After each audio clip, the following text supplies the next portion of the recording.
Capítulo 461. Confabulación en casa de Cusá para elegir a Jesús como rey. El griego Zenón y la carta de Cíntica con la noticia de la muerte de Juan de Endor. Tiberíades ha vertido todos sus habitantes en las orillas del lago o en el propio lago, buscando el refrigerio en la brisa que recorre las aguas y que siembra los árboles de los jardines de la orilla, mientras los ricos de esta ciudad, donde se entreveran muchas razas allí reunidas por muchos motivos, se procuran alivio en cómodas barcas de recreo o desde las sombras verdes de los jardines observan los movimientos de las barcas en las aguas de turquesa ya depuradas del amarillor que había puesto en ellas el aguacero de la noche anterior. Los pobres, especialmente los niños, retozan en la playa que en el linde donde las olas mueren, y sus grititos por el frío del agua, que les da más arriba de lo que quisieran, parecen gritos de golondrinas. Las barcas de Pedro y Santiago se acercan a la orilla, dirigiéndose hacia el embarcadero. No, al jardín de Juana, ordena Jesús. Pedro obedece sin decir nada, y la barca, seguida por su gemela, con una virada perfecta que dibuja una estela de espuma en forma de interrogación, tuerce hacia el desembarcadero del jardín de Cusá. Se arrima a él y se para, y Jesús es el primero en bajar, y luego de la mano se las da a las dos Marías para ayudarlas a bajar y al pequeño andén. Ahora vosotros id al muelle grande y poneos a predicar al Señor. Veréis a un hombre que se acercará a preguntaros dónde estoy. Es el hombre de Antioquía. Traedlo a mí después de que hayáis despedido a la gente. Sí, pero ¿qué debemos decir a la gente? ¿Predicar que has venido o predicar tu doctrina? Que he venido. Decir que para la aurora hablaré en Teriquea y curaré a los enfermos. Uno de vosotros que vigile las barcas, o poned algún discípulo a que lo haga, para que estén preparadas para partir. Id, y que la paz sea con vosotros. Y se encamina hacia la cancilla que se cierra ante el embarcadero. Las dos Marías lo siguen silenciosas. En el vasto jardín donde pertinaces rosas florecen todavía, si bien muy escasas, no se ve nadie, pero se oyen los gritos felices de los dos pequeños que están jugando. Jesús, pasando la mano por entre los arabescos de la cancilla, trata de correr al pasador, pero no lo consigue y busca si hay algo que pueda hacer ruido y llamar la atención, pero no hay nada. Entonces, al oír más cercanas las vocecitas de los dos niños, llama fuerte, María, y las dos voces enmudecen de golpe. Jesús repite, María. Y allá, en el medio del prado, manteniendo al rape como una alfombra de las que sobresalieran los pies bien cuidados de los rosales, allá aparece la niñita dando pasitos cortos y cautos, con un dedito entre los labios, e indagadores los ojos que escrutan en todas las direcciones, y luego unos pasos más atrás, seguido de un corderito blanco como la espuma, véase así a Matías. María y Matías, grita fuerte Jesús, y la voz guía las miradas inocentes. Los dos niños dirigen sus ojos hacia la cancilla y ven a Jesús con la cara contra las barras, sonriéndoles. El Señor. Ve corriendo, Matías, donde mamá, y llama a Elías o a Miqueas, que vengan a abrir. Vete tú, yo voy donde el Señor. Y tendidos los brazos, se echan a correr los dos, dos mariposas, una blanca y una rosada, y de cabecita morena. Pero afortunadamente que mientras corren, llaman a los criados, y estos, llevando en sus manos regaderas y rastrillos, acuden de forma que al fin la cancilla se abre, y los dos niños se refugian en los brazos de Jesús, quien los besa y pasa al umbral, llevándolos de la mano. Nuestra mamá está en casa con sus amigas, entonces a nosotros nos dicen que nos vayamos, porque no quieren que estemos allí, explica expeditivo Matías. No hables de esa forma tan mala. Nuestra mamá nos dice que nos vayamos porque esas damas son romanas y hablan todavía de sus dioses, y nosotros los salvados de Jesús, y debemos conocerlo solo a Él. Es por esto, Señor, y Matías es demasiado pequeño y no lo comprende, y dice con la gracia de su sensatez de criatura que ha sufrido, y que por eso es más madura y más adulta de lo que comportaría su edad. Nos dice que nos vayamos también nuestro padre cuando vienen los de la corte, y me gustaría, porque son casi todos soldados y guerreros, la guerra, Y la guerra es bonita, hace vencer, echa a los romanos, abajo Roma, y viva el reino de Israel, grita fieramente el pequeño. La guerra no es bonita, Matías, y muchas veces no se gana la guerra, y entonces de sometidos se pasa a ser esclavos. Pero tu reino debe venir, y para hacer que venga se hará la guerra, y se echará a todos, incluido Herodes, y tú serás rey. Calla, tonto. Ya sabes que no debes repetir lo que oyes. Hacen bien en decirte que te vayas. ¿No sabes que, hablando así, puedes perjudicar a nuestro padre, a nuestra madre y también a Jesús? Dice María, y luego explica, un día vino ese que es como un príncipe y pariente de Herodes, y que es tu discípulo, a hablar con nuestro padre, y gritaban mucho, y no estaban solos, estaban con muchos otros, guapísimos y con espadas bonitas, y hablaban de guerra, interrumpe Matías. Cállate, digo. Y gritaban tanto que se oyó, y este tonto desde entonces no hace más que hablar de ello. Dile que no debe hacerlo. Nuestra mamá lo ha dicho, y nuestro padre le ha amenazado con llevarle a la cima del gran Hermón a una gruta con un esclavo sordo y mudo hasta que no aprenda a callar. Y allí tendría que callar, porque si habla con el esclavo no lo oye y no responde, y si grita, vienen las águilas y los lobos a comérselo. Un castigo verdaderamente terrible, dice Jesús sonriendo, y acaricia al niño, que ha perdido el ardimiento, y se abraza a Jesús como si ya viera a las águilas y a los lobos en la disposición de devorarlo todo entero, incluida la lengüecita imprudente. Un castigo verdaderamente terrible, repite. Pues sí, y yo tengo miedo de que le caiga y de quedarme sin Matías, y lloro. Pero él no tiene piedad de mí, ni de nuestra mamá, y nos va a hacer morir de dolor. No lo hago adrede. He oído y digo, y es tan bonito, pensar que se derrota a los romanos y se echa a Herodes y a Filipo y que Jesús sea el rey de Israel. Termina en un susurro, escondiendo la cara entre la túnica de Jesús para apagar aún más el sonido de la voz. Matías no volverá a decir nunca estas cosas, me lo promete a mí, y lo mantendrá. ¿No es verdad? Así no lo devorarán, y Juana y María no morirán de dolor. Cusá no estará inquieto, y a mí no me odiarán. Porque mira, Matías, diciendo estas cosas haces que me odien. ¿Te gusta que Jesús sea perseguido? Imagínate qué remordimiento si un día tuvieras que decirte a ti mismo, he provocado que persiguieran a Jesús, que me ha salvado, y todo por haber repetido lo que oí casualmente. Aquellos eran hombres, y los hombres pierden a menudo la vista de Dios porque son pecadores. No viendo a Dios, no ven la sabiduría y cometen errores incluso con miras buenas, o que las creen buenas. Pero los niños son buenos y sus espíritus ven a Dios y Dios descansa en su corazón. Por eso deben comprender las cosas con sabiduría y decir que mi reino no se llevará a cabo con violencia en la tierra, sino con amor en los corazones. Y deben rezar para que los hombres comprendan este reino mío como lo comprenden los niños. Las oraciones de los niños van de manos de sus ángeles al cielo, y el Altísimo las convierte en gracias, y Jesús necesita estas gracias para hacer de los hombres, que piensan en la guerra y en el reino temporal, apóstoles que comprenden que Jesús es la paz, y que su reino es espiritual y celeste. ¿Ves este corderito? ¿Acaso podría descuartizar a alguien? No. Si pudiera, nuestro Padre no nos lo habría regalado para que no nos despedazara. Es como has dicho, pues lo mismo es el Padre que está en los cielos. No me habría enviado jamás si yo hubiera tenido el poder y la voluntad de despedazar. Yo soy el Cordero y el Pastor, y soy apacible y manso como el Cordero, y soy aquel que reúne con amor y con callado de pastor bueno, no con lanza y espada de guerrero. ¿Has comprendido? ¿Me prometes a mí personalmente que no vas a volver a hablar nunca de estas cosas? Sí, Jesús, pero ayúdame tú, porque yo solo te ayudo. Mira, te acaricio los labios y así sabrán estar cerrados.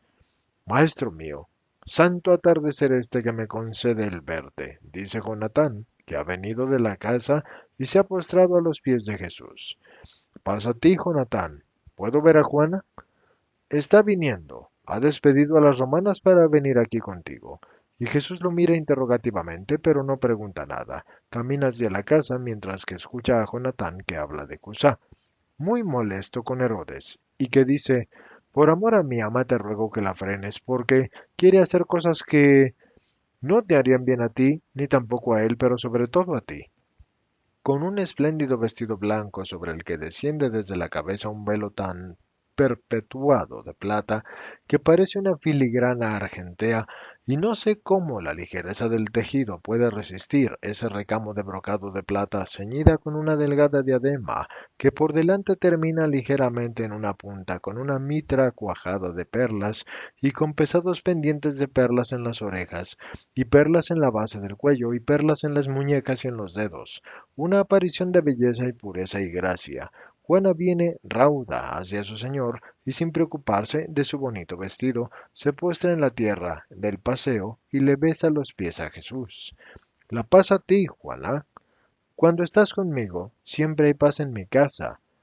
Madre. Y hace ademán de querer besar los pies de María, pero ella la recibe entre sus brazos y la besa, y también se intercambia el beso con María de Alfeo. Y Jesús después de los saludos dice, tengo que hablar contigo, Juana. Aquí me tienes, maestro. María, mi casa es tuya. Indica todo aquello que tengáis necesidad, y yo voy con el maestro. Y Jesús ya se ha separado y ha ido al prado, bien a la vista de todos, pero aislado suficientemente como para que ninguno lo pueda escuchar. Y Juana lo alcanza. Juana, debo acoger un enviado de Antioquía de Cíntica, claro, y he pensado hacerlo en tu casa, aquí en tu jardín. Tú eres el amo de todo lo que es de Juana, también de tu corazón, y Jesús la mira fija y penetrantemente. Tú ya sabes, maestro, estaba casi segura y ahora lo estoy del todo. Quizá la incoherencia de los hombres es tan grande y su espíritu de interés es tan fuerte y su piedad hacia sus esposas tan poca, nosotras somos, ¿qué somos? Incluso las esposas de los mejores. Una joya que se ostenta o que se esconde según se pueda o no convenir. Un mimo que debe reír o llorar o atraer o repeler o hablar o callar o mostrarse o estar oculto según lo que el hombre quiera, siempre en vistas a su interés. Es triste nuestra suerte, Señor, y también es degradante. En compensación, os es dado saber subir más alto en el espíritu. Eso es verdad. ¿Te han referido o lo has sabido por ti? ¿Has visto a Managén? Te buscaba. No, no he visto a nadie. ¿Está aquí? Sí, estamos todos aquí. Quiero decir, todos los cortesanos de Herodes, y muchos por odio, entre estos también Cusá, desde que por voluntad de Herodías Herodes se complace en humillar a su intendente. Señor, ¿te acuerdas de que en Beter te dije que él me quería separar de ti porque temía el desfavor de Herodes? Bueno, pues han pasado solo unos meses y ya quiere que ahora yo, que yo, sí, señor, querría que te persuadiera de aceptar su ayuda para que ocupes el puesto del tetrarca, y debo decirlo porque soy mujer sujeta por tanto al hombre, y además soy hebrea y por tanto mucho más sujeta a la voluntad del marido. Y lo digo y no te aconsejo porque creo saber ya que tú no te vas a hacer el rey con la ayuda de las lanzas pagadas. Oh, ¿qué he dicho? No debía hablar así. Debía dejarte escuchar primero a Kusai y a Manahem y a los otros, y si callaba no hacía mal. Señor, ayúdame a ver lo justo. Lo justo está en tu corazón, Juana. Ni con las cohortes romanas ni con las lanzas israelitas yo me haré rey. Yo, aunque Roma e Israel quisieran pacificar este territorio por medio de mí, he comprendido ya lo suficiente como para reconstruir las cosas. Matías ha dicho palabras imprudentes y Jonatán ha aludido a desazones. Tú dices el resto. Yo completo así. Una idea insensata de mi reino impele a los buenos, todavía no justos como Manahén, a crear movimientos capaces de instaurar el reino de Israel según la idea fija de la mayoría. Un punzante y ardiente deseo de vengarse de una afrenta impele a otros, entre los cuales tu esposo, a lo mismo. En estos dos motivos nace la palanca y la astucia de los fariseos y saduceos y escribas, y la astuta Herodiana para lograr deshacerse de mí, haciéndome aparecer como yo no soy ante los ojos de quien nos domina. Tú has despedido a las romanas para decirme esto y para no traicionar a Cusá ni a Manahén ni a otros, pero en verdad te digo que quienes me han comprendido más que nadie son los gentiles. Me llaman el filósofo. Quizás me consideran un soñador o un irrealista o un infeliz, según ellos, para quienes todo radica en la violencia, pero han comprendido, al menos ellos lo han comprendido, que yo no soy de esta tierra y que mi reino no es de esta tierra, y no tienen miedo de mí, sino de mis seguidores. Y tienen razón, ellos, quienes por amor, quienes por orgullo, serían capaces de cualquier acción con tal de lograr su idea, y hacer de mí el rey de reyes, el rey universal, un pobre rey de un pequeño estado, y en verdad de esta insidia debo guardarme más, de esta insidia que trabaja en la sombra instigada por mis verdaderos enemigos, que no están en el palacio proconsular de Cesarea, ni en el delegado de Antioquía, ni tampoco en la Antonia, sino que están bajo las filacterias y las fimbrias y los sisit de los indumentos hebreos, y especialmente bajo los sisit flaqueados y las amplias filacterias puestos en los amplios indumentos de los fariseos, y para los escribas, y para demostrar una adhesión aún más amplia a la ley. Pero la ley está en el corazón, no en los indumentos. Si estuviera en el corazón, estos que se odian, pero que ahora olvidando el odio se unen para hacer daño, ese odio que excavaba profundos barrancos entre una y otra casa de Israel, del Israel que ahora ya no está separado, sino más bien nivelado, porque los barrancos están rellenados con el odio a mí, si estuviera la ley en el corazón de estos, y no colgada y anudada en los indumentos o en la frente o en la mano, como un salvaje que se coloca amuletos o conchas o huesos o rostros de buitres por la superstición y el adorno, si estuviera en el corazón esta ley, si la sabiduría no estuviera escrita dentro de las filacterias, sino en las fibras del corazón, entonces comprenderían que yo soy, y que contra mí, para destruirme como verbo y como hombre, no pueden ir. Yo debo, por tanto, defenderme de los amigos y de los enemigos, igualmente no justos en sus amores y en sus odios, y debo tratar de guiar los amores y aquietar los odios. Yo esto lo hago para cumplir mi deber, y lo haré hasta que haya edificado el reino, bañando las piedras con mi sangre, para que se unan sólidamente. Cuando os rocíe con mi sangre vuestros corazones, dejarán de vacilar, y me refiero a los corazones fieles a mí, al tuyo, Juana, que tanto lucha entre las dos fuerzas que actúan sobre ti y los dos amores que hay en ti, yo y Cusá. Pero vencerás tú, Señor. Venceré yo, sí, pero trata también de salvar a Cusá. Ama a quien amo. Amo a quien te ama, Señor. Amo a Cusá, que te ama. La doblez no es para esta frente pura como las perlas que la ciñen y que ahora enrojece con el esfuerzo de quererse y de quererme persuadir de un amor de Cusá, y sin embargo te ama. Sí, por su interés, como por su interés no me amaba en Sib y en Siban, pero ahí está Simón de Jonás con el extranjero, vamos donde ellos.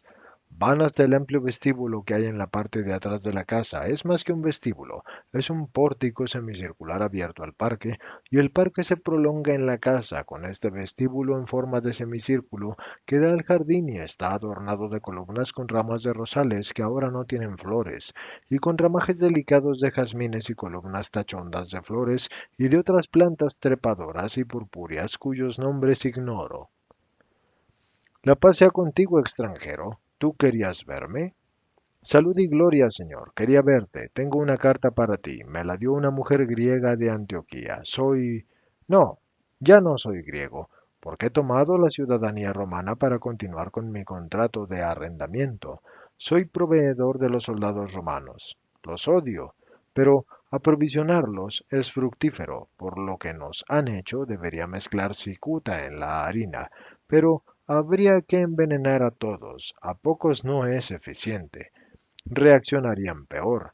Creen que todo les es lícito por ser fuertes y son bárbaros respecto a los griegos y nos han robado todo para adornarse con las cosas nuestras y fingir civilidad, pero rasca la costra que está teñida de nuestra civilización y descubrirás siempre a un Amulio, a un Rómulo, a un Tarquinio, descubre siempre a un Bruto, un asesino, de quien lo beneficia, y ahora tienen a Tiberio, y es todavía poco para ellos. Tienen a Séjano, y tienen lo que se merecen. Las cadenas, los delitos que han cometido, la espada, se vuelven contra ellos y muerden las carnes de los brutales romanos. Poco y aún demasiado poco, pero lo que es ley sucederá. Cuando el monstruo sea enorme caerá por su propio peso y se pudrirá, y los vencidos reirán ante el enorme cadáver y pasarán de nuevo a ser vencedores. Que así sea. Todos los pies de los conquistadores pisando aquella que han aplastado, todo con su expansión brutal. Pero, perdona, señor, el perpetuo dolor me ha arrollado una vez más. Decía que una griega me dio una carta para ti y me dijo que tú eras el virtuoso perfecto. Virtuoso. Eres joven para serlo. Los grandes espíritus de la Hélade gastaron la vida para hacerlo un poco. Y, sin embargo, la mujer me ha hablado de tu idea. Si verdaderamente crees en lo que enseñas, eres grande. Es verdad que vives para prepararte a la muerte y para dar al mundo la sabiduría de vivir como dioses y no como animales como hacen ahora los hombres. Es verdad que afirmas que hay solo una riqueza digna de ser alcanzada, la de las virtudes. Es verdad que has venido para redimir, pero que la redención empieza en nosotros mismos siguiendo tus enseñanzas. Es verdad que poseemos el alma y que debemos cuidarla porque es cosa divina e imperecedera e incorruptible por su naturaleza, pero que nosotros, solo nosotros viviendo como animales, podemos desdivinizar a pesar de no poder destruirla. Responde, grande. Es verdad, todo es verdad. Por Zeus. Esto lo decía también el sumo nuestro, pero parecía una música a la que le faltara una nota, una lira a la que le faltara una cuerda. De vez en cuando se sentía un vacío que el filósofo no había sorteado. Tú has colmado ese vacío.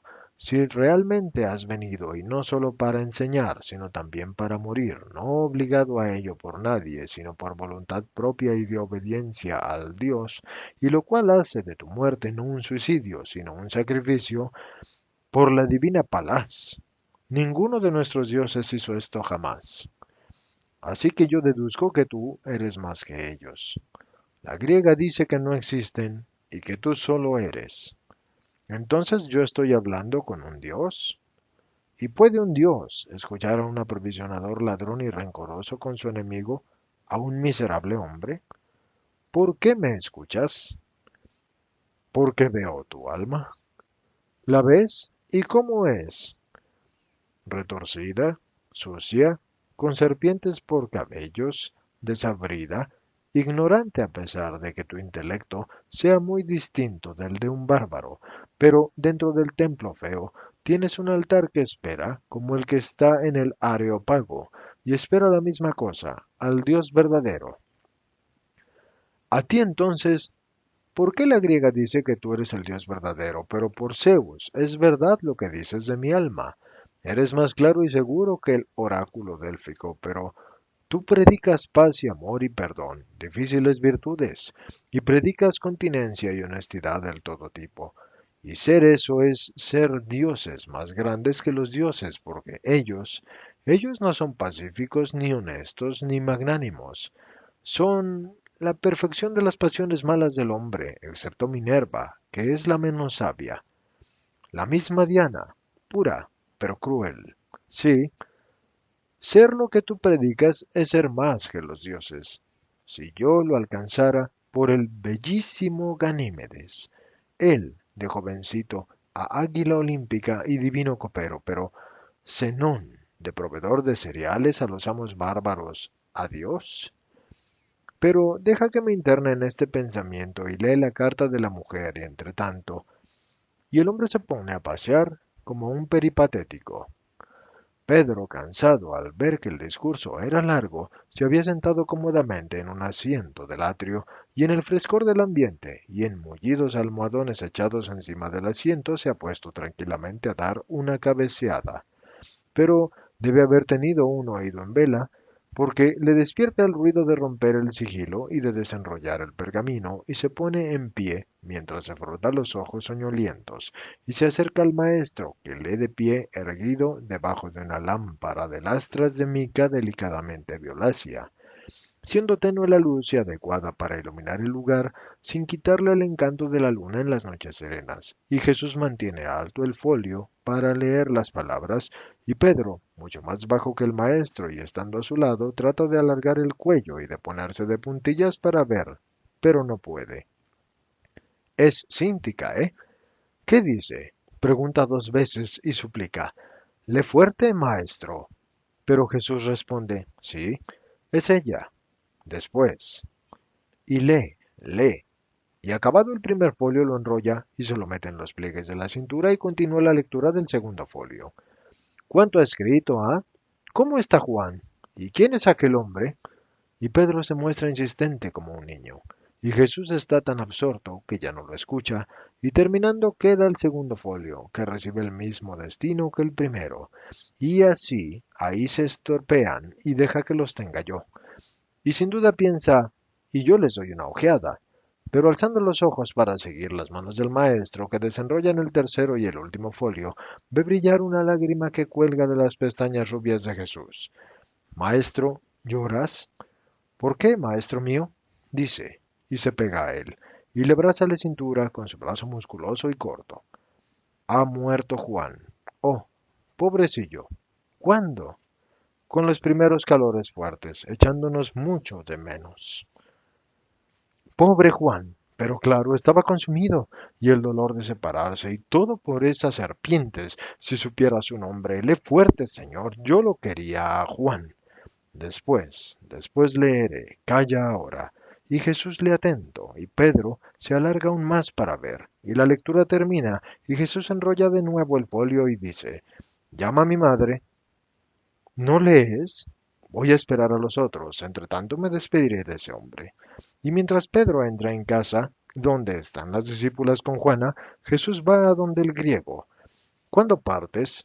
Debo ir a Cesarea donde el procónsul, y después de comprar una serie de artículos voy a Jope, y partiré dentro de un mes, a tiempo de evitar las tempestades de noviembre, y me marcho por mar. ¿Me necesitas para algo? Sí, para responder a la griega. Dice que me puedo fiar de ti. Dicen que somos falsos, pero también tenemos la capacidad de no serlo. Fíate de mí. Puedes preparar el escrito y buscarme para los tabernáculos en casa de Cleante, el que me provee de quesos de Judea para las mesas de los romanos, tercera casa después de la fuente del pueblo de Betfage, y no te puedes confundir. Tú tampoco te puedes confundir si sigues por el camino en que has puesto pie. Adiós, hombre, que la civilización griega te conduzca a la cristiana. ¿No me reprochas el que odie? ¿Sientes que debería hacerlo? Sí, porque condenas el odio como la pasión indigna y aborreces la venganza. ¿Y tú qué piensas de ello? Que quien no odia y perdona es más grande que Júpiter. Alcanza entonces esa grandeza. Adiós, hombre, y que tu familia quiera a Cíntica, y en el exilio en el que os halláis, tomad los caminos de la patria inmortal, el cielo, porque quien cree en mí y practica mis palabras tendrá esa patria, y que la luz te ilumine. Ve en paz. El hombre saluda y se pone en camino, y luego se para y vuelve atrás y pregunta, ¿no te voy a oír hablar? Al amanecer hablaré en Tariquea, pero luego voy a ir hacia Sirofenicia y luego no sé por qué camino a Jerusalén. Te buscaré, y mañana estaré en Tariquea para juzgar si eres tan elocuente como sabio. Y se marcha definitivamente. Las mujeres están en el atrio y comentan con Pedro la muerte de Juan, y ya han vuelto los otros, los que se habían quedado por la ciudad para avisar que mañana por la mañana el rabí estaría en Tariquea, y todos hablan del pobre Juan de Endor y están ansiosos de saber. ¿Ha muerto, hijo? Sí, está en la paz. Verdaderamente ha terminado de sufrir, dice María Santísima. Ha salido de la cárcel definitivamente, comenta Pedro. Hubiera sido justo que no hubiera sufrido el último dolor, el del exilio, exclama Judas de Alfeo. Una purificación más, sentencia Santiago de Cebedeo. Oh, no quisiera para mí esta purificación, cualquier otra, pero no morir lejos del Maestro. Y sin embargo, moriremos todos así. Maestro, llévanos contigo. dice Andrés después de los otros. No sabes lo que pides, Andrés. Este es vuestro puesto hasta mi llamada, pero escuchad lo que escribe Cíntica. Cíntica de Cristo al Cristo Jesús que es la salud. El hombre que te llevara estos folios es un connacional mío y me ha prometido buscarte hasta encontrarte y reservar como último lugar. Y Betania, donde dejará la carta en casa de Lázaro, si no hubiera podido de ninguna manera encontrarte en algún sitio. Es una persona que se resarce como puede de todo el mal de Roma, y ha recibido él y sus antepasados. 3 veces Roma descargó su mano sobre ellos de muchas maneras, y siempre con sus métodos, y él con su sutileza griega dice que ahora ordeña las vacas tiberianas para hacerles escupir las cabras helénicas. Es proveedor de la casa del legado y de muchas casas de esta pequeña Roma y gran ciudad que reina de Oriente, y además después de con los refinamientos para los ricos, ha logrado hacerse con los aprovisionamientos para los cohortes del Oriente con astuto modo, hecho de agasajos serviles que cubren un odio incurable, y no apruebo su método, pero cada uno tiene sus maneras. Yo habría preferido el pan mendigado por el camino antes que las arcas de oro recibidas del opresor, y así habría hecho siempre, si ahora otro motivo, que no es la ganancia para mí, no me hubiera empujado a imitar al griego para mi objetivo. Pero en el fondo es un buen hombre, y su mujer también es buena, y sus 3 hijas y el hijo, yo los he conocido en la pequeña escuela de Antigonio, y habiendo enfermado al principio de la primavera, la madre la curé con el bálsamo, y así entré en la casa de ellos, y muchas casas me habrían recibido con gusto como maestra y bordadora, casas nobles y casas de comerciantes, pero he preferido estar por un motivo que no es el que sea en la casa de griegos, y ahora te explicaré. Te suplico la conmiseración para Zenón. Si bien no puedes aprobar su pensamiento, es como ciertos terrenos áridos y cuarzosos en la superficie, pero magníficos bajo la costra dura. Espero lograr hacer desaparecer esta costra creada por tanto dolor y poner al descubierto el buen terreno. Sería una gran ayuda para tu iglesia, siendo Zenón, como es, conocido y estando como está relacionado con tantos de Asia Menor y de Grecia y de Chipre y de Malta, e incluso de Liberia, donde en todas partes tiene parientes y amigos y griegos como él y perseguidos, o también romanos y soldados, o de las magistraturas, y utilísimos un día para tu causa. Señor, mientras escribo desde una de las terrazas de la casa, veo a Antioquía con sus embarcaderos en el río, el palacio del legado en la isla, y sus vías regias, y sus murallas con sus cuantiosas torres potentes, y si me elevo y vuelo, y vuelvo además, veo la cresta de Sulpio que se cierne sobre mí y con sus cuarteles, y veo el otro palacio delegado, y así estoy entre las dos manifestaciones del poder romano. Yo, pobre mujer y sujeta y sola. Pero, sabes, no me dan miedo, es más, pienso que lo que no pueden la ira de los elementos y la fuerza de todo un pueblo amotinado, lo hará la debilidad que no da la sombra, sino la aparente debilidad despreciable para los poderosos, de quien es una fuerza porque posee a Dios, es decir, a ti. Pienso y te lo digo, que esta fuerza romana será la fuerza cristiana cuando te haya conocido y que se deberá empezar el trabajo por las ciudadelas de la romanidad pagana, porque ellas serán siempre las dueñas del mundo y una romanidad cristiana querrá decir una cristianidad universal. ¿Esto cuándo? No lo sé, pero siento que será. Y de aquí que mire con una sonrisa estos testimonios de la potencia romana, pensando en que aquel día en que podrán las enseñanzas y su fuerza al servicio del Rey de los Reyes. Las miro como se mira a amigos útiles que aún no saben que lo son y que harán sufrir antes de ser conquistados, pero que una vez conquistados te llevarán a ti y llevarán el conocimiento de ti hasta los confines del mundo.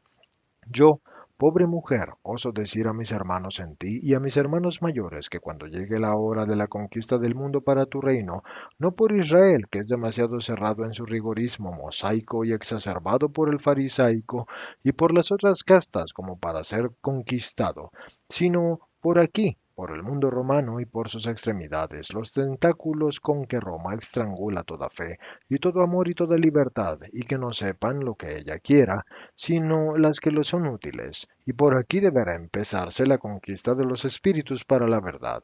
Tú lo sabes, Señor, pero yo hablo para los hermanos que no pueden creer, también nosotros.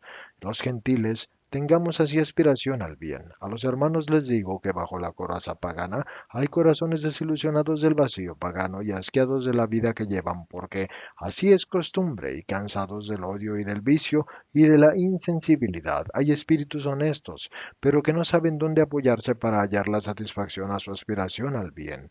Dadles una fe que apague su sed y morirán por ella, llevándola cada vez más adelante, cual antorcha en las tinieblas, como los atletas de los Juegos Helénicos. Y Jesús enrolla el primer folio, y mientras los que están escuchando comentan el estilo y la fuerza y las ideas de Cíntica, y se preguntan por qué ella no está en Antigonio, Jesús abre el segundo folio. Pedro, que hasta ahora ha estado sentado, vuelve a acercarse como para oír mejor, y otra vez, arrimándose a Jesús, se alza sobre la punta de sus pies. Simón, hace mucho calor, tú me ahogas, dice sonriendo Jesús. Vuelve a tu sitio, ¿no has oído hasta ahora? Oído, sí, pero no he visto, y ahora quiero ver porque tú cambiaste y lloraste desde ese folio, y no es solo por Juan. Se sabía que estaba a las puertas de la muerte, y Jesús sonríe, pero para impedir a Pedro hojear el escrito por detrás de los hombros, se pega a la columna más cercana, sin preocuparse de que se aleja de la luz de la lámpara, que si no ilumina el folio, ilumina, eso sí, la cara de Jesús. Pedro, bien decidido a ver y a entender, arrastra una banqueta frente a Jesús y se sienta, y tiene los ojos fijos en el rostro del Maestro. Tanto estoy convencida de esto que habiéndome quedado sola, he dejado Antigonio por Antigonia, segura de poder, y es Antioquía. Y trabajar más en este terreno, donde como en la Roma todas las razas se funden y mezclan, que donde impera Israel, yo no puedo, yo mujer, partir a la conquista de Roma, pero sí la urbe me es inalcanzable. Yo, en la hija más bella de la urbe, y la más semejante a la madre de todo el orbe, siembro. ¿En cuántos corazones caerá la semilla? ¿En cuántos germinará? ¿En cuántos será transportada a otros lugares y esperará a los apóstoles para germinar? No lo sé, y no pido saberlo, yo hago y ofrezco al Dios que he conocido y que sacia mi espíritu y mi intelecto, el trabajo, en este Dios creo, y como en el Dios único y omnipotente, y sé que no defrauda al que es de buena voluntad, y esto me basta y me sostiene en el obrar. Maestro, Juan murió el sexto día antes de las nonas de junio, según los romanos, casi en la neomenia de Tamuz, según los hebreos, Señor, y para qué te digo lo que tú ya sabes. Sin embargo, lo digo para los hermanos, Juan murió como justo y en honor a la verdad sobre sus sufrimientos debería decir también como mártir. Yo le asistí con toda la piedad que una mujer puede tener y con todo el respeto que se tiene hacia un héroe y con todo el amor que se tiene a un hermano, pero ello no evitó un sufrimiento tal que yo, no por fastidio o cansancio, sino más por compasión, le rogaba al Eterno que lo llamara a la paz y él decía, a la libertad. ¿Qué palabras salían de su boca? ¿Es que puede subir a tanta luz de sabiduría un hombre que, como él decía, ha descendido hasta el fondo? Oh, la muerte es verdaderamente el misterio que revela nuestro origen y la vida es el escenario que esconde el misterio, un escenario que se nos da sin cosas, sin motivos ornamentales, en donde nosotros podemos realizar lo que queremos. Él había grabado muchas cosas que no eran todas hermosas, pero las últimas sí que fueron sublimes. Del sombrío cielo de abajo, en que había diseños de dolor humano y de humana dolencia, cual sabio artífice había pasado a signos cada vez más luminosos y había decorado de virtudes el retazo de su vida cristiana para terminar en una fúlgida luminosidad del alma perdida en Dios. Y yo te lo digo y no hablo sin que cantar su último poema, pues no murió, sino que ascendió, y no puede distinguir con exactitud, bueno, yo no pude más bien distinguir con exactitud cuando hablaba todavía el hombre o cuando ya hablaba en el espíritu de Hijo de Dios. Señor, he leído y tú lo sabes todas las obras de los filósofos buscando un alimento al alma atada por las dobles cadenas de la esclavitud y el paganismo, pero eran obras de hombres. En este caso no eran ya palabras de hombre, sino de un superhombre y de un espíritu regio, más de un espíritu semidivino, y yo he tutelado el misterio que además no habría sido comprendido por nuestros huéspedes buenos con el hombre, pero al fin israelitas en el más amplio y completo sentido de la palabra. Y cuando en los últimos toques del amor Juan fue solo un amor hablante, yo alejé a todos y recogí yo sola lo que tú ciertamente sabes. Señor, Este hombre murió y ha salido por fin de la carne y ha ido a la libertad, como él decía y como el hilo de la voz de sus últimos días, y con la mirada encendida en el éxtasis, apretándome la mano y descubriéndome con sus palabras el paraíso. Este hombre ha muerto enseñándome a vivir, a perdonar, a creer, a amar, y ha muerto preparándome al último periodo de tu vida. Señor, lo sé todo. Él me había instruido acerca de los profetas en las noches del invierno, y conozco el libro como una verdadera israelita, pero sé también lo que el libro no especifica, Maestro mío y Señor mío y Dios mío. Yo lo imitaré y quisiera el mismo favor, pero creo que es más heroico no pedirlo y hacer tu voluntad. Y Jesús enrolla el folio y hace ademán de tomar el tercero. No, no, maestro, no puede ser. ¿Hay más? No puede haber terminado tan pronto el folio, exclama Pedro. No estás leyendo todo. ¿Por qué, señor? Vosotros protestad. Cíntica ha escrito más para nosotros que para él, y él no lee, no nos lee. No insistas, Pedro. Sí que insisto, claro que insisto. Mira que he visto que tu ojo iba más abajo del golpe y que hay una transparencia y no has leído los últimos renglones y no estaré tranquilo hasta que hayas leído de nuevo el final de ese folio. Antes llorabas. ¿Hay acaso motivo de llorar en eso que has leído? Duele, sí, saber que ha muerto, pero una muerte así no hace llorar. Yo creía que hubiera muerto mal, perdiendo su espíritu. Sin embargo, lee, anda. Madre, Juan, vosotros, que obtenéis todo. Escúchalo, hijo mío, y aunque sea algo doloroso de saberse, beberemos todos el cáliz. Sea como queréis. Conozco el libro como una verdadera israelita, pero sé también lo que el libro no especifica, o sea, que tu pasión ya no tardará en cumplirse porque Juan ha muerto, y tú le prometiste un breve tiempo en el limbo. Él me lo dijo, me dijo que habías prometido que lo sacarías de aquí antes de que conociera cómo puede ser y a dónde puede llegar el odio de Israel hacia ti, y ello para impedir que por amor a ti odiase a tus torturadores. Ahora él ha muerto y tú estás, por tanto, próximo a morir. No, a vivir, verdaderamente a vivir con tu doctrina, contigo mismo dentro de nosotros, con la divinidad de nosotros. Una vez que tu sacrificio nos haya devuelto la vida del alma y la gracia, y la unión con el Padre y con el Hijo y con el Espíritu Santo. Maestro, mi Salvador, mi Rey, mi Dios. Fuerte es mi tentación, mejor dicho, ha sido fuerte de ir donde ti, ahora que Juan duerme con el cuerpo en el sepulcro y reposa con el espíritu en la espera. Yo quiero ir donde ti para estar con las otras al pie de tu ara, pero las aras se adornan no solo con la víctima, sino también con las guirnaldas en honor del Dios, en cuyo honor se celebra el sacrificio. Yo pongo mi violacia guirnalda de discípula lejana a los pies de tu ara, y en la guirnalda pongo la obediencia, el trabajo, el sacrificio de no verte y escucharte. Será muy duro y es muy duro ahora cuando tus coloquios sobrenaturales con Juan han concluido y yo ya no gozo de ellos. Señor, alza tu mano sobre tu sierva para que sepa hacer tu voluntad y te sepa servir. Y Jesús enrolla el folio y observa la cara de los que lo escuchan, y están pálidos. Pero Pedro susurra, yo no comprendo por qué llorabas. Pensaba que había otras cosas. Lloraba porque confortaba al que fue uxoricida y forzado, y a la esclava pagana con demasiados de Israel. Comprendo. Te angustia el que los hebreos sean inferiores a los gentiles y los sacerdotes y príncipes a los forzados. Tienes razón. He sido un estúpido. ¿Qué mujer esta mujer? La pena es que haya tenido que marcharse. Y Jesús abre el tercer folio. Y sepa imitar en todo al discípulo y hermano que ya está en la paz, a donde ha ido después de haber cumplido todas las purificaciones en tu honor y para aliviar tus sufrimientos. Ah, no, no. Pedro ha saltado con agilidad encima del asiento antes de que Jesús haya podido separarse y ve que no es posible haber llegado ya a donde Jesús mira. Y hay que tener en cuenta que el pergamino se enrolla en sí mismo a medida que por arriba se le va soltando, por lo cual muchos renglones están ya ocultos en lo alto del folio. Jesús alza la cabeza y con el rostro más afligido que triste y dulce pero firme, repele a su apóstol y dice, Pedro, tu maestro sabe lo que te conviene. Deja que yo te dé lo que para ti es bueno.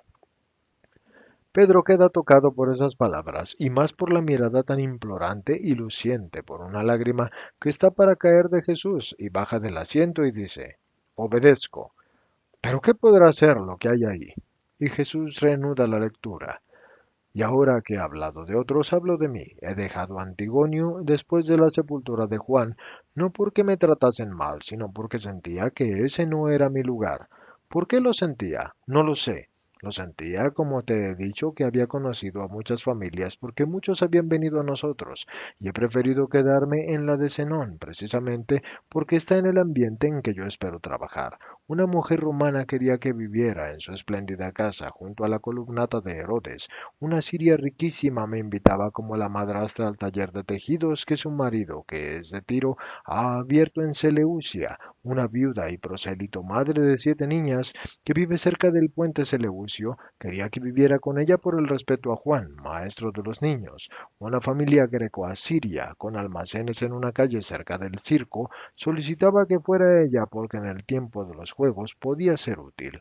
En fin, un romano que había sido centurión y creo que sin duda militar, y que se había quedado aquí, no sé exactamente con qué obligación y curado también con el bálsamo, insistía para tenerme en su casa. No, no quería a los ricos, ni tampoco a los mercaderes. Yo quería las almas y almas griegas y romanas, porque siento que por ellas debe empezar la expiación y aparte la expansión de tu doctrina en el mundo. Y aquí estoy, en casa de Zenón, en las laderas del Sulpio, cerca de los cuarteles. La ciudadela se cierne amenazadora desde la cima, y sin embargo, a pesar de ser tan adusta, es mejor que los ricos palacios del Ónfolo y del Ninfeo, y tengo amigos en ella. Un soldado que te conoce de nombre Alejandro, un sencillo corazón de niño dentro de un cuerpo grande de soldado, y el mismo tribuno llegado hace poco de Cesarea bajo su clámide tiene un corazón recto. Dentro de su tosca sencillez se acerca más a la verdad. Alejandro ya está acercado a la verdad, pero tampoco el tribuno, que te admira como a un orador perfecto o filósofo divino, como él dice, es hostil a la sabiduría, aunque todavía no puede acoger la verdad. Eso sí, no es hostil a la sabiduría. Conquistar a estos y a sus familias con un mínimo de tu conocimiento significa esparcir la semilla de este conocimiento a septentrión y a mediodía y a oriente y a occidente porque los soldados son como los granos agitados por el aventador, o mejor, por el tamo que el molino del viento, en este caso la voluntad de los césares y las necesidades del dominio que se esparce por todas partes.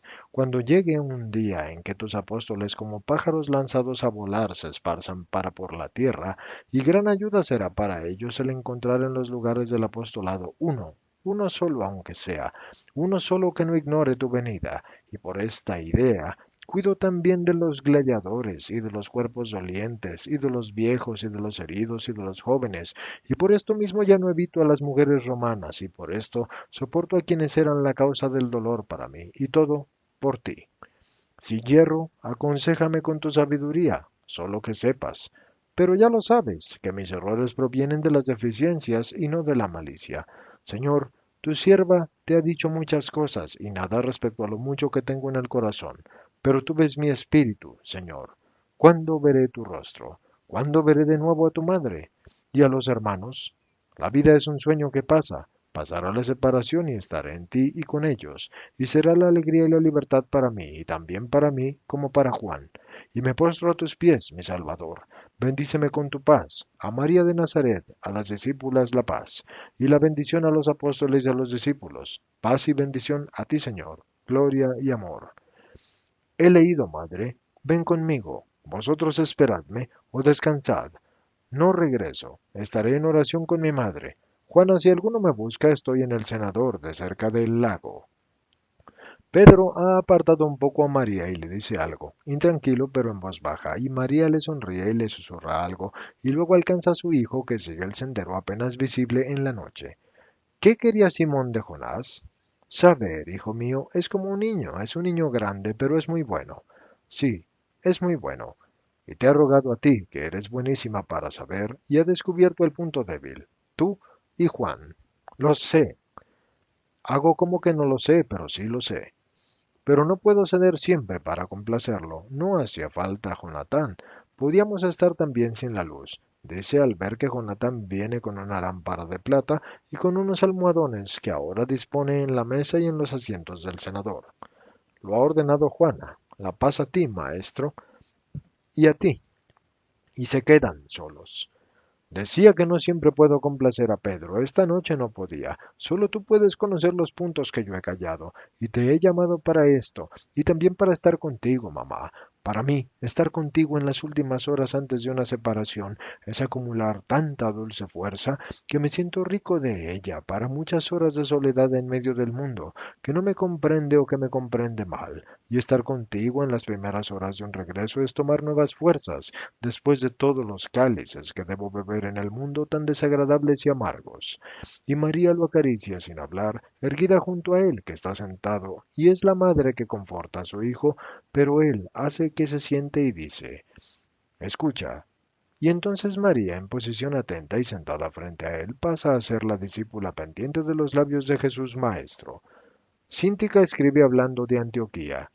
Aquí, la voluntad no sé distinguir dónde cesa la de los hombres y comienza la de Dios, porque yo no soy sabia. Aquí la voluntad más fuerte que mi deseo me ha traído, y quién sabe si no habría sido toda la voluntad de Dios. Lo cierto es que, casi seguro por una gracia del cielo, ahora le tengo amor a esta ciudad, que con las cimas del Casio y del Amano, custodiándola desde los dos lados y las crestas verdes de las montañas negras más lejos, mucho me recuerdan a la patria perdida y tengo la impresión de que sea el primer paso de regreso hacia mi tierra y no paso de peregrina cansada que vuelve para morir, sino más bien de mensajera de vida que viene a dar la vida a quien fue para ella madre. Y tengo la impresión de que desde aquí, golondrina descansada para el vuelo y nutrida de sabiduría, tuviera que volar a la ciudad en que vi la luz y de la cual quiero y quisiera subir a la luz después de dar a la luz que a mí me fue dada. Mis hermanos en ti, yo lo sé, no aprobarían este pensamiento. Quieren solo para ellos tu sabiduría, pero se equivocan. Un día comprenderán que el mundo espera y que el mundo despreciado será el mejor. Yo les preparo el camino a ellos, no solo aquí, sino con cuantos convergen aquí, y luego regresan a sus tierras. Y no distingo mucho si son gentiles o prosélitos, ni griegos o romanos, o de otras colonias del imperio y de la diáspora. Hablo y suscito deseos de conocerte, y el mar no está hecho de una nube vaciada, está hecho de nubes y nubes y nubes que vacían su agua en la tierra y que vierten al mar, y yo seré una nube. El mar será el cristianismo. Quiero multiplicar el conocimiento de ti para contribuir a formar el mar del cristianismo. Yo, griega, sé hablar a los griegos, no tanto con el idioma cuanto con la comprensión. Yo, que fui esclava de los romanos, sé trabajar con los romanos, cuyos puntos sensibles conozco, y por el tiempo que he vivido entre los hebreos, sé también cómo tratar a estos, especialmente aquí, donde los prosélitos son numerosos. Juan ha muerto para tu gloria, yo viviré para tu gloria. Bendice nuestros espíritus.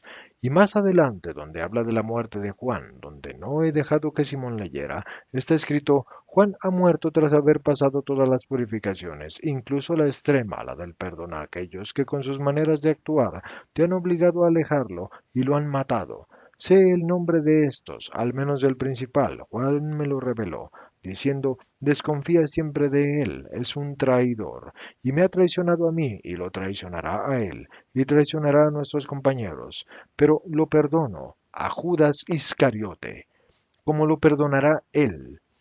Es tan grande ya el abismo en el que yace, que no quiero excavarlo más, y quiero perdonarle el haberme matado separándome de Jesús. Mi perdón no lo salvará, nada lo salvará, porque es un demonio. No debería decirlo, yo, que fui asesino, pero en mí había al menos una ofensa que me hacía perder el juicio. Él arremete contra quien no le ha hecho ningún mal y acabará traicionando a su Salvador. Pero lo perdono, porque la bondad de Dios ha hecho de su odio contra mí mi bien. ¿Ves? He expiado todo. Él, el Maestro, me lo dijo ayer noche. He expiado todo y ahora salgo de la cárcel. Ahora entro verdaderamente en la libertad, libre incluso del peso del recuerdo del pecado de Judas de Keriot, hacia un desdichado que había encontrado la paz junto a su Señor. Yo también, siguiendo su ejemplo, le perdono el haberme arrancado de ti, de la Madre bendita, de las hermanas discípulas, de oírte, de seguirte hasta la muerte, para estar presente en tu triunfo de Redentor. Y lo hago por ti, en honor tuyo, y para aliviar tus sufrimientos. Estate tranquilo, mi señor. El nombre del oprobio que hay entre las filas de tus seguidores no saldrá de mis labios, y conjuntamente no saldrá nada de lo que yo he oído a Juan cuando su yo hablaba con tu invincible, letificante presencia.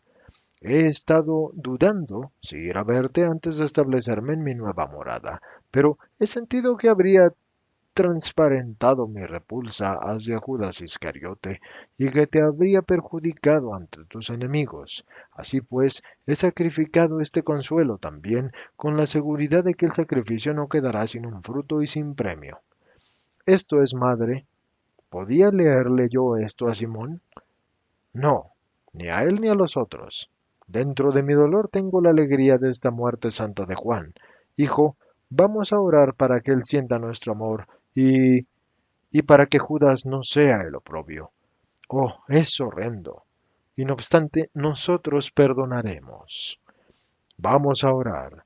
Y se ponen en pie y oran, iluminados por la trémula luz de la lámpara entre las cortinas de las ramas colgantes, mientras que la resaca respira rítmicamente, chocando contra la orilla.